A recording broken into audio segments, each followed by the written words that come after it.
All right, Alexander, let's talk about what's going on between Israel, Iran, and the United States. We have this quote from Iran, which says that they're going to respond to Israel's, and I quote, very bad gamble after a sabotage act at the Natanz nuclear site. So we have this going on between Israel and Iran. We also have a lot of news coming out of the JCPOA, or no news, depending on how you want to look at it. The Biden-Harris administration, they don't seem to know what the hell they're going to do with the JCPOA. They're in it, they're not in it. It's a complete mess.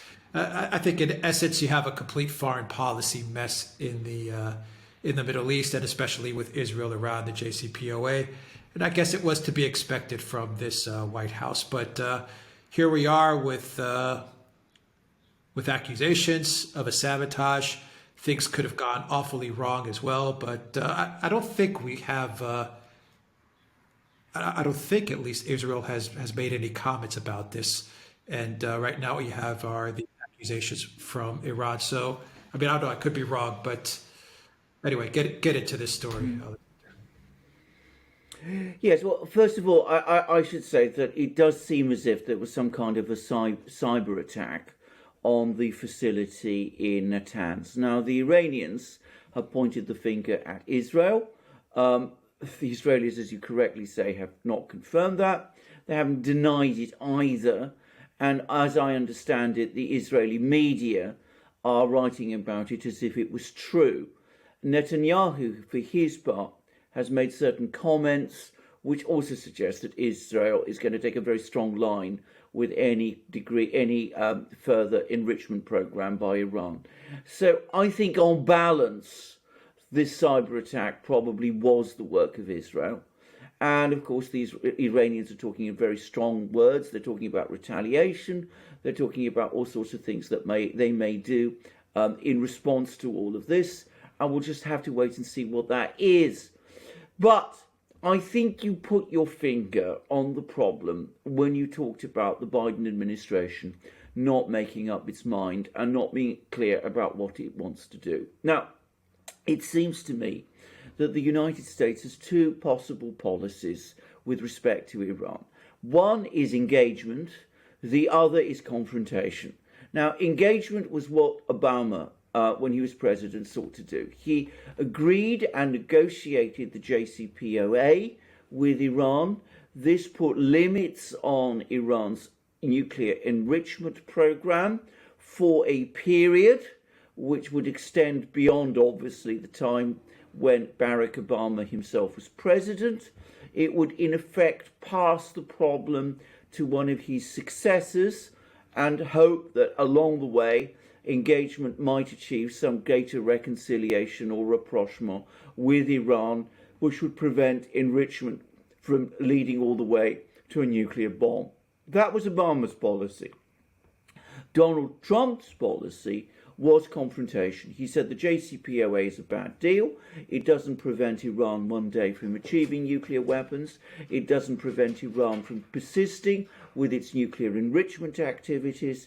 He was going to impose upon Iran tough, rigorous sanctions and hope that one day that would pressure Iran into negotiation, leading to a much better deal than the JCPOA, which would end the danger of a Iranian nuclear bomb once and for all.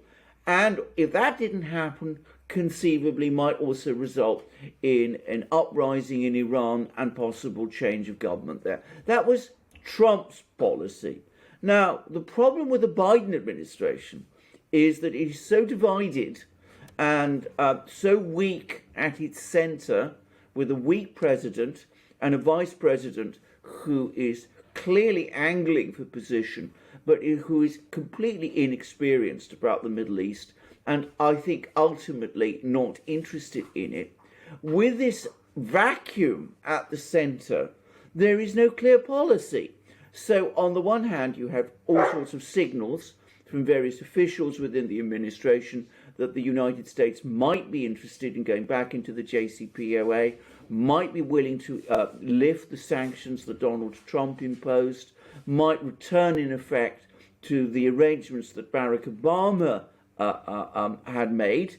And on the other hand, you have other officials, more hardline, perhaps more neocon officials, who say, no, this isn't a good policy. We need to persist with the sanctions and the pressure on Iran and wait for Iran to make the major concessions, because it doesn't resolve the problem of the Iranian nuclear bomb.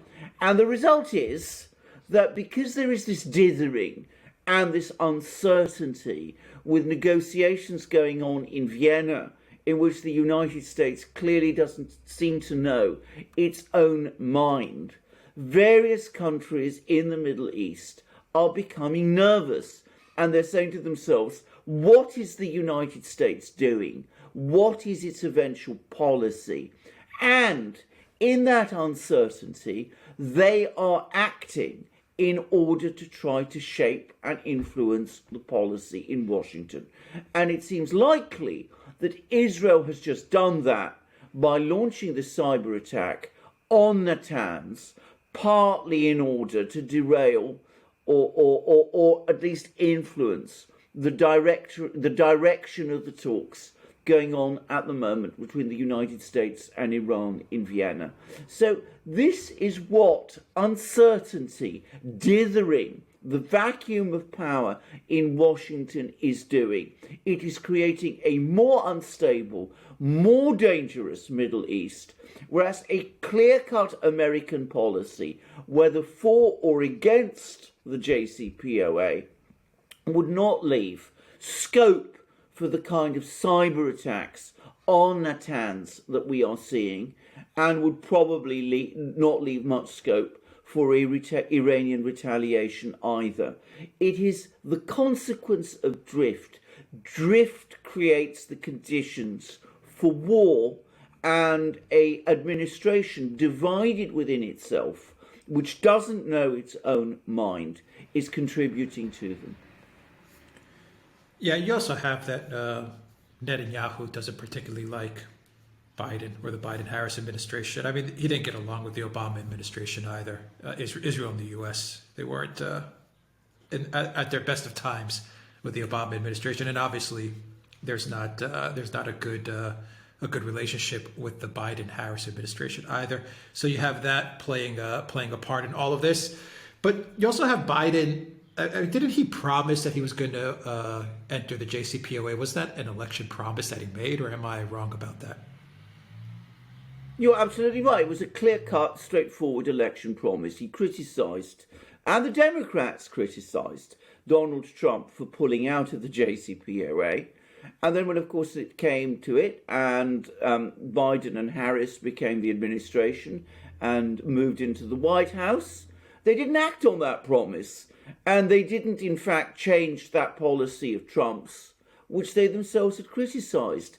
But though they haven't actually so far changed the policy, they've engaged in all sorts of rhetoric which have undermined the policy, Trump's policy, which for the moment they themselves are acting upon and have inherited. So it's the worst of all worlds. And you're absolutely right. Netanyahu didn't get on with Barack Obama at all. In fact, the two men detested each other. And seeing this vacuum in Washington, Netanyahu, who does whatever else you may think of him, he does know his own mind, senses both an opportunity to shape his own policy and to impose it on the Biden-Harris White House, and at the same time, because he has no respect for Biden and no respect for Harris, he's not prepared to defer to them. So he's not prepared to do what he might have done for Donald Trump, which is hold back, because he respected Trump, but he doesn't respect Biden, and he doesn't respect Harris, and he doesn't know which of them anyway is in charge. And actually, he doesn't like their policy, and he doesn't understand. He sees in this weakness an opportunity for him to make his move. So it's the worst of all worlds, And at some point, unless someone in Washington gets a grip, this whole thing could very easily slide out of control, with Israel taking steps, Iran retaliating, Israel taking more steps in response to that Iranian retaliation, and the whole thing escalating out of control. That is a far greater danger now than it ever was during the time when Donald Trump was president. Yeah, because both countries are going to look at this, the U.S. administration. They're going to say these guys are a bunch of clowns, which I'm sure they've already concluded to that fact. I'm sure they've concluded other facts as to this administration's legitimacy, and we'll leave it there. And so they're just going to take actions, and they're just going to take the matters up in their own hands, and they're going to act accordingly in their interests. Israel's going to act accordingly in their interests, and Iran's going to do the same. And this could get really, really bad. But Iran doesn't think much of the Biden administration either. I mean, they could dance around this JCPOA stuff in Vienna and talk about these things, but I think Iran is also looking at the Biden White House administration, looking at guys like Blinken, and they're saying, these guys, they're jokers. We're not going to really get anything done with them either. So they're kind of on their own in a way as well. Absolutely. Now, first of all, let's talk about the US and Israel. I mean, Donald Trump could have picked up the telephone. In fact, he would have picked up the telephone to Netanyahu, and Netanyahu would have listened to what he said and would have acted on it. There is no telephone call from Biden to Netanyahu, and not likely to be one over the course of this crisis. You have instead dithering and uncertainty and no actual action, because the United States, the government there, doesn't know its own mind, and it has a president who doesn't seem to be in control. So that's the Israeli side of the struggle, if you like, of the conflict.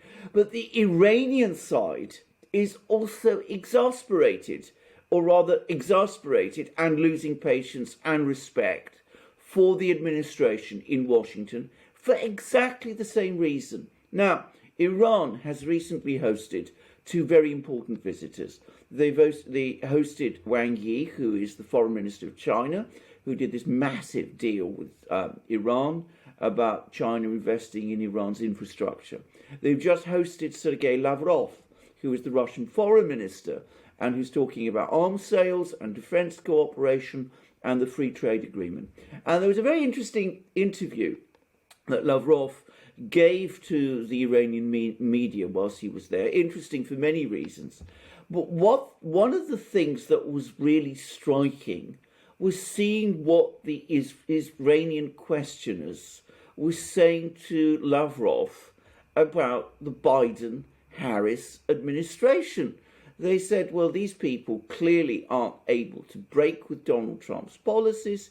They're continuing with them, but they're doing so without conviction. So given that that is so, the Iranians also have no real incentive to act on Washington's wishes. They're not going to negotiate with people who they don't believe are really any longer in control of events. They're going to look for alternatives of their own. They're going to talk to the Chinese primarily, to the Russians to some extent, and they're going to deal and take their own decisions without reference to Washington. And those decisions, to be very clear, might be dangerous ones. They might easily, given the nature of the situation in Iran, lead to an overreaction in their confrontation with Israel. I mean, there is a visceral thing between the Iranians and the Israelis which could very easily spiral out of control in the absence of someone who is able to talk to both sides and to do so with authority and to restrain them. The Russians can't do it. The Chinese won't do it. And I mean, they're not in a position to do it either. The US, in theory, could, but with a vacuum of power in Washington, it won't, because it can't. This administration isn't able to do that because there is nobody in charge of it. Yeah, Europe is no better either. I mean, they won't be able to do anything either. No. They're even more of a mess than well, I won't say more of a mess, but they're an equal mess as the Biden White House. Well, indeed, I mean, the idea of Ursula von der Leyen and Josep Borrell and all these people trying to sort of hold the ring between Iran and Israel, if it wasn't so dangerous, it would actually be funny. I mean, both the Israelis and the Iranians would have them for breakfast, to put it mildly. I mean, it's an almost comically absurd notion. I mean, what the Europeans have been saying they're going to do is that they want to sort of mediate between Iran and the United States in order to sort of edge the United States back into the JCPOA, which Europe supports, but, isn't really doing anything to support. I mean, European policy on this issue is a complete and total blank. But in fairness to the Europeans, I mean, they're not the superpower. They're not the country with, the great armies and fleets and, the diplomats and the officials and the presence and the, intelligence and security agencies that, are there in the Middle East. The United States is. The United States has that presence and power in the Middle East, which could, in theory, be used to shape outcomes. But with an administration that is divided within itself and doesn't know its own mind, and perhaps, let's be careful what we say, doesn't have a mind to know, we have instead all of this, huge apparatus of power in the Middle East, and it's not functioning. It's not really working properly. So the Israelis and the Iranians are increasingly making their own decisions without reference to the United States, because they don't feel there is any point in talking to the United States. One thing we already know the Iranians are going to do, which is that they're going to move shift the focus of their enrichment program from Natanz, which is an open facility and which is therefore vulnerable to cyber attack, to the much more hardened facility that they've created at Sabotage, where apparently they will be able to carry out enrichment using more modern centrifuges in semi-secret and perhaps in complete secrecy. And that is going to unnerve and rattle the Israelis. And the Israelis are saying that they will never tolerate Iran acquiring a nuclear bomb. And in light of all of that, the stage is being set for a far greater crisis down the line, which the administration in Washington doesn't seem to have any clue about what to do. Is a direct conflict possible between Israel and Iran? I mean, I know it's possible, but is it really something that we should be very, very worried about? Or are you looking more at a type of proxy war between Israel and Iran is more will be more realistic? Because obviously a direct conflict between Israel and Iran would just be god awful. I don't even want to think about it, but I could definitely see tit for tats and proxy conflicts and sabotages and things like this happening between the two, and escalating. Of course, you run the risk of it escalating to the point where you do have a direct conflict. But do you see which one do you think is more possible and plausible? Well, I mean, there is already a great proxy war underway between Iran and Israel. I mean, Israel has carried out assassinations within Iran. I mean, they carried out, I mean, it's widely accepted that they carried out an assassination a few months ago of an important Iranian nuclear scientist. They've just carried out this cyber attack on Natanz. They regularly bomb what they say are Iranian facilities in Syria. And you can be absolutely sure that Mossad and Shin Bet and all of those organizations that Israel has are working very hard against Iranian assets across the Middle East. And the Iranians have, for their part, a very sophisticated intelligence operation of their own. and you can be sure that that's also operating over time in conflict with the Israeli ones. Now, at this moment in time, all of this is under some sort of control. As I said, they're carrying out proxy attacks on each other, but they're not yet escalated to outright fighting. The danger is, if the JCPOA completely unravels, nothing is put in its place, and Israel no longer believes that the administration in Washington is able to take steps to restrain Iran from developing a nuclear bomb. Of course, it's important to stress that the Iranians categorically deny that they're developing a nuclear bomb. But perceptions are what sometimes matter more than facts. In that kind of situation, Israel, which is, of course, as everybody knows, a nuclear power and which possesses a powerful air force, might start considering the option of launching, say, airstrikes on Iran. To be very clear, they would probably be pinprick attacks. I mean, it's difficult for Israel to take on Iran, entirely, because Iran is located far away. But that might in turn provoke Iran to build up its military and air defense facilities. It might make Iran seek more military aid from other countries, conceivably Russia, conceivably China, though the Russians and the Chinese would not want to go down that road.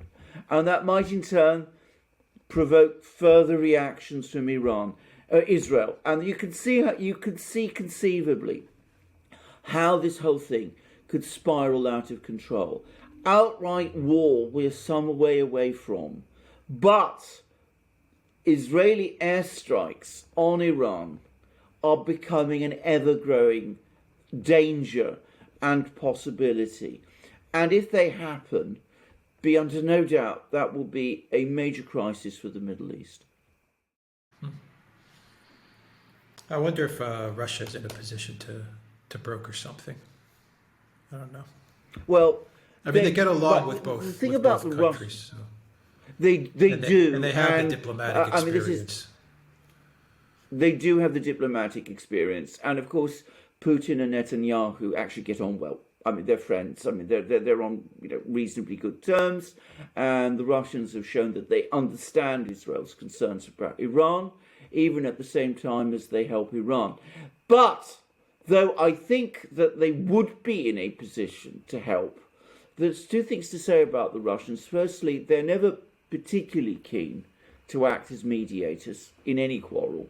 I mean, they've just basically said over the course of Lavrov's visit to Egypt, for example, that they're not keen on getting involved as mediators in the Renaissance Dam project that Ethiopia has. They're not really keen on that.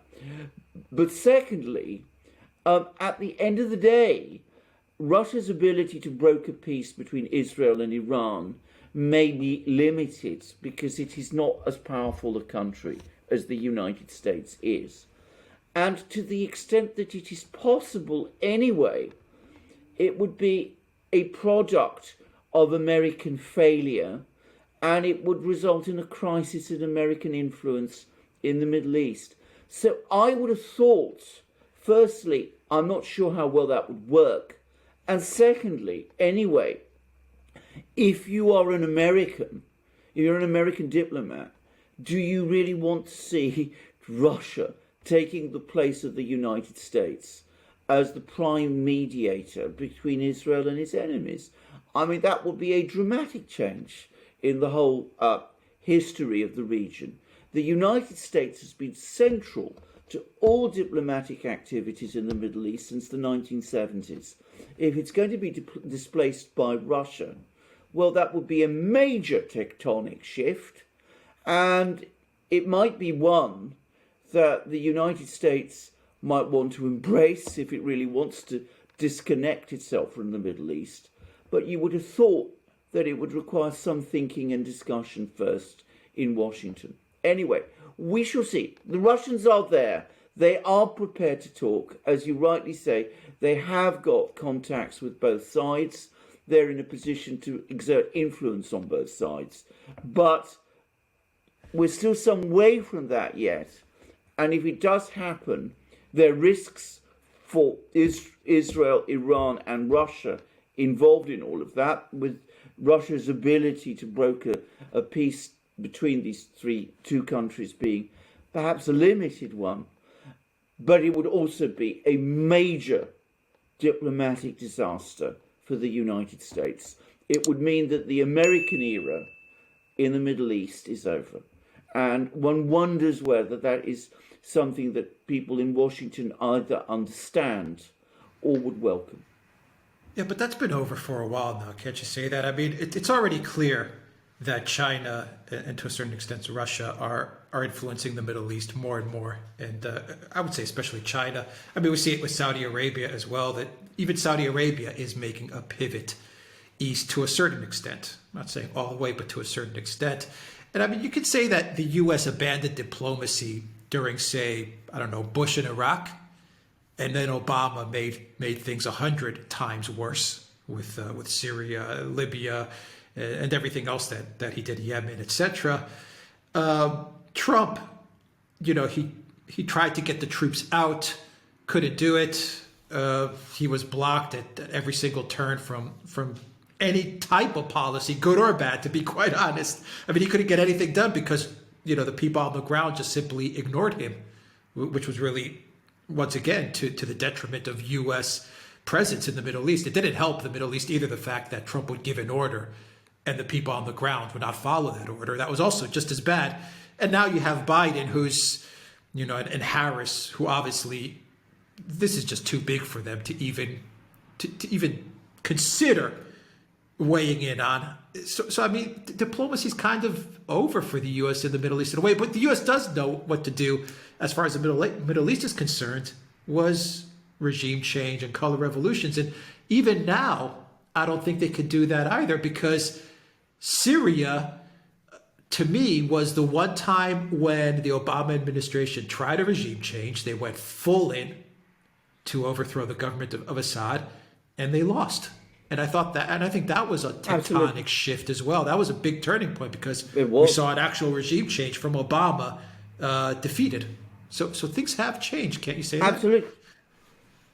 Absolutely. I mean, let's look at this. I mean, Obama had a toolkit. I mean, he had diplomacy of a sort with Iran, and he had regime change wars in Syria.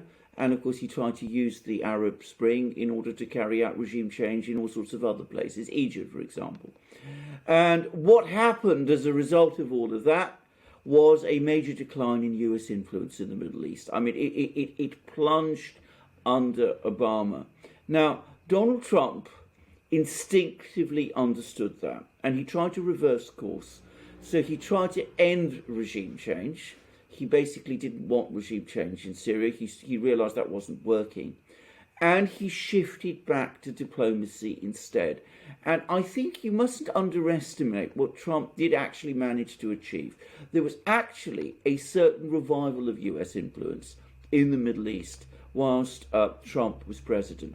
Firstly, he restored relations with Israel, the US's key ally in the Middle East.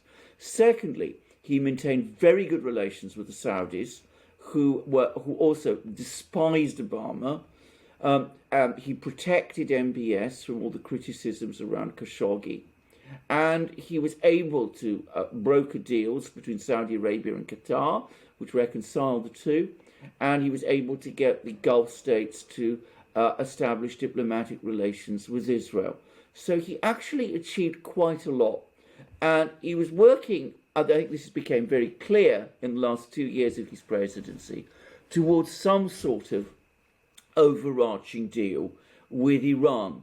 So he abandoned regime change and focused on diplomacy, and it was very much personal diplomacy instead. What the Biden-Harris administration is doing is that they're sticking with that part of the Obama administration's toolkit, the regime change toolkit, which utterly and completely failed and caused war and destruction in the Middle East, whilst abandoning the other part of the Obama administration's toolkit, which is diplomacy, and reversing all the big diplomatic gains that the Trump managed to make.